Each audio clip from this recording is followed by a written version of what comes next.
Property and public welfare. Socialists are the real conservators of true property rights.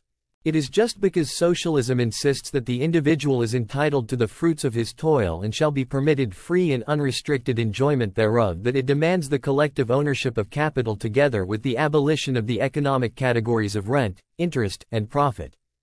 Property is a conventional arrangement, pure and simple. Its laws are of human, not divine, origin, sanction, and regulation. Society has created those laws, society may destroy them. No man enjoys a right of property except by the consent of society. These are truisms that have only to be stated to be understood. The object of property is the social good. Society attaches a right of property to certain things with a view to promote the general welfare and ensure the stability of government. This right is constantly changing in obedience to paramount social demands. Within the memory of thousands of men yet living, society sanctioned the right of property in human beings. It does so no longer. With regard to the vast wealth which Mr. Rockefeller has accumulated under existing property arrangements, socialists are indifferent. He may retain possession of his wealth if he so wills. He may leave it to his son when he dies. What socialists contend for is not a redistribution of present wealth, but the abolition of those conventional property arrangements which have enabled Mr. Rockefeller to accumulate a fortune of $500 million within the brief period of 40 years. In what does the property of Mr. Rockefeller consist? Is it mines and factories, railroads, steamships, pipelines, stocks and bonds, houses and lands? No, it is none of these things. His right to property is the right which constitutes the essential nature of legally recognized ownership. The right to reap the fruits of the productive exploitation of natural opportunities, or material wealth of any description without exercising the functions of use and possession. The right, in short, which enables him to enjoy the fruit of the labor of others without in any manner contributing to the result of such labor. The proprietor merely receives tribute from those who labor for not exercising toward them his legally recognized right of exclusion. His tribute, rent, interest, and profit expresses his right of limitation on the production and consumption of wealth which the law has endowed him with, and is pure robbery. This right to enjoy without exercising the functions of use and possession constitutes the essential nature of property. It is really all there is to the right of property as now recognized. It is this right which socialism would abolish in the interest of the common good. Under the existing system, the primary motive leading to the production and exchange of all wealth is profit, not use. Clothing is not made because people want to wear it. Wheat is not grown and animals are not slaughtered because society needs bread and meat to preserve its members from starvation.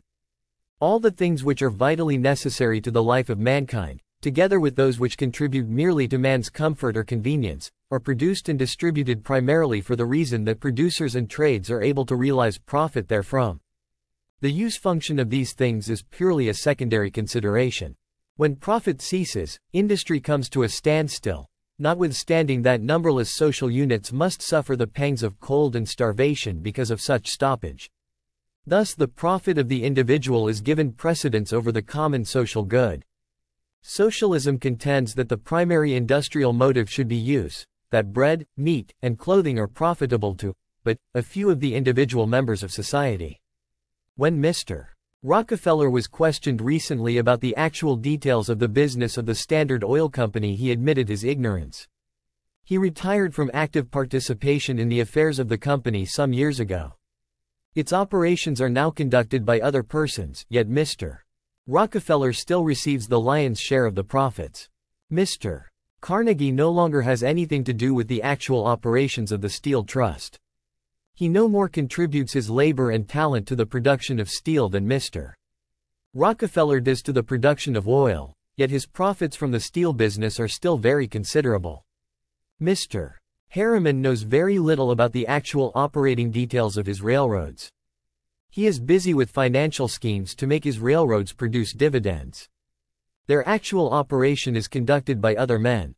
As a matter of self-preservation, society must finally decree the collective ownership of all these great industries, must extinguish the individual right of property therein and so the individual's right to receive tribute therefrom. In that event Mr. Rockefeller may be left with his $500 million. Mr. Carnegie with his $300 million, and Mr. Harriman with his $100 million. They will no longer be able to reinvest their vast accumulations so as to exact tribute from industry, and their wealth will represent merely a power of consumption. The accumulations must constantly decrease, being no longer augmented by dividends and interest, to finally disappear altogether. Society can well afford to permit them and their children to remain idle, seeing that they will no longer have the power to decree idleness to thousands of helpless human beings at will.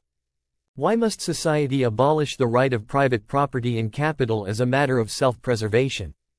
Because it is an impossible right, founded upon a destructive principle, that of interest. Had 1 cent been loaned at 6% interest, compounded semi-annually, and been left to accumulate all the years until 1900, it would amount to a sum so vast that many millions of globes, each as large as our Earth and all of solid gold, would be required to equal it. A solid chain of $20 gold pieces, reaching from the Earth to the most distant planet in our solar system and back to Earth again, would scarcely be missed from the thoroughly unrealized accumulation that would result. The fact is that it is utterly impossible to so manipulate capital as to make it yield sufficient increase to satisfy the accumulated demands of interest after setting aside sufficient wealth to support the population.